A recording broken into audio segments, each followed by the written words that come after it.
రాష్ట్రంలో నిరుద్యోగుల పరిస్థితి ఏమిటి? ఎప్పుడు కాంట్రాక్ట్ అవుట్సోర్సింగ్ కింద పోస్టులు భర్తీ అయినా అని హైకోర్టు చాలా సీరియస్ ప్రశ్న వేసింది. నిజంగానే ఇప్పుడు జగన్ గారి టైంలో దాదాపు 1,500,000 ఏకంగా డైరెక్ట్ ఉద్యోగాలు ఇచ్చారు, రకరకాల పోస్టులు పెట్టినా కూడా చాలా విమర్శలు చేసేవాళ్ళు కదా. ఇప్పుడు హైకోర్టు ప్రభుత్వాన్ని ప్రశ్నిస్తా ఉంది. ఈ పరిస్థితి మారుతుందా మారదా? తిలక్ గారు వాళ్ళు రివర్స్ లో ఉద్యోగాలను తీసేస్తున్నారు, వాలంటీర్లు తీసేశారు. కాంట్రాక్ట్ సిస్టమ్ లో కూడా మార్పులు తీసుకొస్తున్నారు. వాళ్ళు రెగ్యులర్ గా పేమెంట్స్ చేయకుండా వాళ్ళు రివర్స్ లో పెడుతున్నారు. ఉద్యోగాలు కల్పన సంగతి తర్వాత ఎంతసేపు 20 లక్షల ఉద్యోగాలు ఇస్తాం 5 ఏళ్ళు అంటారు. 18 నెలలు అయిపోయిన సంగతి అది తెలియట్లే వాళ్ళకి. 5 ఏళ్లలో 20 లక్షలు అంటే మరి ఈ సంవత్సరానికి ఎన్ని లక్షలు? 4 లక్షలు ఇవ్వాలి కదా. ఈ 18 నెలల్లో మరి కనీసం 10 లక్షలన్నీ ఇవ్వాలి కదా. ఇచ్చారా? ఉన్న ఉద్యోగాలు తీసేస్తున్నారు. అదొకటి రివర్స్ లో వెళుతూ వాళ్ళు మాటలు చెప్తున్నారు ఉద్యోగాలు ఇస్తామని, కానీ జరుగుతున్నది ఏంటంటే ఉద్యోగుల్ని నిరుద్యోగులుగా మారుస్తున్నారు. ప్రాక్టికల్ గా జరుగుతున్నది అది. ఎక్కడన్నా సర్వీస్ కమిషన్ ఇంకోటి లేకపోతే ఇంటర్వ్యూలు జరిగితే తెలుగుదేశం వాళ్ళతో నింపేస్తున్నారు. దానికి వాళ్ళు టెస్ట్ లో వచ్చినట్టు పరీక్షలో మార్కులు అవి కన్సిడరేషన్ తీసుకోవట్లా. అందువల్ల అరాచకంగా ఉంది ఇది. రాచరిక పద్ధతిలో పోకళ్ళు జరుగుతున్నాయి తప్ప డెమోక్రటిక్ పద్ధతిలో జరగట్లేదు. ప్రభుత్వం ఓ పద్ధతిలో అడ్మినిస్ట్రేటివ్ నామ్స్ ప్రకారం జరగడం లేదనేది నా అభిప్రాయం. రైట్. శేఖర్ గారు చెప్పండి. అకాడమిక్ కన్సల్టెంట్ల నియామకం ప్రక్రియపై స్టే ఇచ్చింది హైకోర్టు వారు.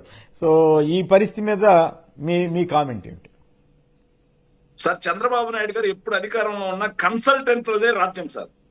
మీరు 2014 నుంచి 19 మధ్య చూసారు, ఇప్పుడు కూడా చూస్తా ఉన్నారు సార్. ప్రతి చోట కన్సల్టెంట్ల పేర్లతో తీసుకొచ్చి వాళ్ళకి ఎప్పటి ముప్పటిగా జీతాలు, ఎప్పటి ముప్పటిగా వాళ్ళకి ఇన్సెంటివ్స్ ఇచ్చి వాళ్ళని మేపడం మాత్రమే ఈ చంద్రబాబు నాయుడు గారి యొక్క విధి విధానం సార్. ఇక ఉద్యోగాల జోలికి వెళ్దాం సార్. చంద్రబాబు నాయుడు గారు ఒక్కసారి సార్ దయచేసి ప్రజల్లో కూడా వెళ్ళాలి సార్. 2014లో ఆయన మాట్లాడిన మాట సార్, మీలాంటి సీనియర్ జర్నలిస్టులు అందరూ చూశారు. జాబు రావాలంటే బాబు రావాలి, జాబు కావాలంటే బాబు రావాలి, ఇంటికి ఒక ఉద్యోగం అన్నారు సార్. మొత్తంగా రాష్ట్ర వ్యాప్తంగా 1,70,00,000 చిల్లర కుటుంబాలు ఉన్నాయి కాబట్టి 1,70,00,000 ఉద్యోగాలు ఇవ్వాలి కదా సార్. కానీ ఆయన ఇచ్చింది ఎన్నిరా అంటే 34,780 ప్రభుత్వ ఉద్యోగాలు సార్, శాశ్వత ఉద్యోగాలు ఆయన ఇచ్చింది. కానీ జగన్మోహన్ రెడ్డి గారు 5 ఏళ్ళ అధికారంలో 2 ఏళ్ళు కోవిడ్ పోయింది సార్. రాష్ట్రానికి రావాల్సిన ఆదాయం తగ్గింది సార్. అయినా సరే జగన్మోహన్ రెడ్డి గారు ఇచ్చిన ఉద్యోగాలు sir, group 1 110, group 2 897, non gazetted లో 137, విద్యాశాఖకు సంబంధించి degree college lecturers 240, junior college and polytechnic కి సంబంధించి 148, డిఎస్సిలో సార్ 1998 బ్యాక్లాగ్ పోస్టులు 4,534, 2008 2,193, 2014 6,100, స్పెషల్ డిఎస్సి 1,802, ఇంకా పోలీస్ డిపార్ట్మెంట్ లో 6,511, medical officers 1,247, homeopathy 53, staff nurse 60,450, GAD 37,084, others 387. ఇక సచివాలయ ఉద్యోగాలు, శాశ్వత ఉద్యోగాలు 1,26,000 ఉద్యోగాలు వెరసి మొత్తంగా 5 ఏళ్లలో 2,39,619 శాశ్వత ప్రభుత్వ ఉద్యోగాల కల్పన జగన్మోహన్ రెడ్డి గారి ప్రభుత్వ హయాంలో జరిగింది సార్. మరి 34,000 ఉద్యోగాలు ఎక్కడ? 2,39,000 ఉద్యోగాలు ఎక్కడ సార్? ఎంత తేడా ఉంది సార్? 7 రెట్లు ఎక్కువ ఉద్యోగాలు ఇచ్చాడు సార్ చంద్రబాబు నాయుడు గారి కంటే కూడా. చంద్రబాబు నాయుడు గారి 15 ఏళ్ల టైంలో కూడా జగన్మోహన్ రెడ్డి గారు 5 ఏళ్లలో ఇచ్చిన ఉద్యోగాలు ఇప్పుడు ఇవ్వలేదు సార్. కానీ జగన్మోహన్ రెడ్డి గారి గురించి ఒక్క ఉద్యోగం లేదని చెప్పేసి గత 5 ఏళ్లలో వాళ్ళు చేయని దుష్ప్రచారమే లేస్తారు. మళ్ళీ సరే వీళ్ళు వచ్చారు, మళ్ళీ జాబులు ఇస్తా అన్నారు కదా సార్. సరే ఇచ్చారేమో చూద్దామని చెప్పి కూర్చుంటే ఈ 19 నెలల్లో వాళ్ళు ఇచ్చింది ఏం సార్? డిఎస్సిలో మేము ఇచ్చిన 6,000 కాకుండా డిఎస్సిలో ఒక 10,000 తప్పిస్తే వాళ్ళు ఏమన్నా ఉద్యోగాలు ఇచ్చారా? వాలంటీర్లను కట్ చేశారు. అదేవిధంగా విలేజ్ క్లినిక్ లో ఉన్నటువంటి డాక్టర్లను కట్ చేశారు. అదేవిధంగా కాంట్రాక్ట్ ఉద్యోగుల్లో ఉన్నటువంటి బేవరేజ్ కార్పొరేషన్ కు సంబంధించినటువంటి 16,000 మంది ఎంప్లాయీస్ ని కట్ చేశారు. ఇలా కట్ చేసుకుంటూ పోవడమే తప్పిస్తే ఇచ్చిన ఉద్యోగాలు ఎక్కడా? యాంగిల్ అయితే అవుట్ సోర్సింగ్ కాంట్రాక్ట్ పేరు మీద పాపం కాదు. నేను ఆయా చోట్లకి వెళ్ళినప్పుడు కూడా కాంట్రాక్ట్ అవుట్ సోర్సింగ్ ఎంప్లాయీస్ 20 ఏళ్ళుగా చేస్తున్నాం సార్, 10 ఏళ్ళుగా చేస్తున్నాం సార్, మమ్మల్ని రెగ్యులరైజ్ చేయట్లేదంటే అప్పుడు జగన్ గారి టైంలో కొంత ప్రయత్నం జరిగినట్లుంది. బట్ దాని మీద హైకోర్టు చేసిన వ్యాఖ్య అనేది ఆసక్తికరమైంది సార్. ఆర్టీసీలో 50,000 మంది ఉద్యోగుల్ని ప్రభుత్వంలో విలీనం చేసింది సార్. ప్రభుత్వ ఉద్యోగాలు సరే కాంట్రాక్ట్ లో ఉన్న వాళ్ళని ఆర్టీసీలో విలీనం చేయడం జరిగింది, ఆర్టీసీని ప్రభుత్వంలో విలీనం చేయడం జరిగింది. అదే విధంగా సార్ హార్టికల్చర్ లో ఇంతకుముందు హార్టికల్చర్ అగ్రికల్చర్ లో పనిచేసేవాళ్ళు సార్, వాళ్ళందరికీ వెయిటేజ్ ఇచ్చి గ్రామ సచివాలయాల్లో జాబులు ఇవ్వడం జరిగింది సార్. నాకు తెలిసి తెలుగుదేశం పార్టీ వాళ్ళు 10-15 మంది నాకు తెలుస్తారు వాటిల్లో ఉన్న వాళ్ళు సచివాలయాల్లో వెయిటేజ్ ద్వారా వచ్చిన వాళ్ళు. ఎక్కడే వివక్షకు తావులేదు సార్, ఎక్కడ పార్టీలను చూడలేదు, కేవలం మెరిట్ బేస్ గా జగన్మోహన్ రెడ్డి గారు ఇస్తే ఈ రోజేమో అవుట్ సోర్సింగ్ లో రైట్.